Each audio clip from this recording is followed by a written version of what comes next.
السلام علیکم ورحمۃ اللہ وبرکاتہ۔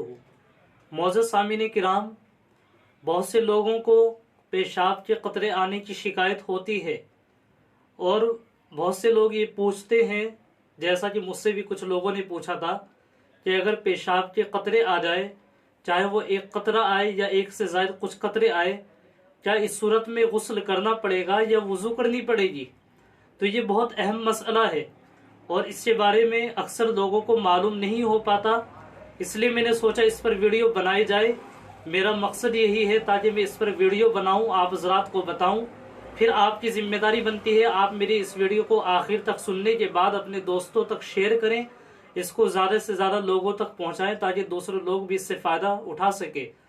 تو دیکھیے، اگر ایک قطرہ آئے یا ایک سے زیادہ قطرہ آئے تو اس صورت میں غسل واجب نہیں ہوگا، اس لیے کہ یہ واجبات غسل میں سے نہیں ہے، بلکہ اس سے وضو ٹوٹ جاتی ہے۔ اور رہی بات قطرہ آنے کی، جس جگہ پر قطرہ آیا ہے، چاہے وہ پینٹ ہو، پائجامہ ہو، لنگی ہو، جو بھی ہو، اسی حصے کو دھو کر کے پاک کر لیا جائے 3 مرتبہ، پھر وہ کپڑا پاک ہو جائے گا۔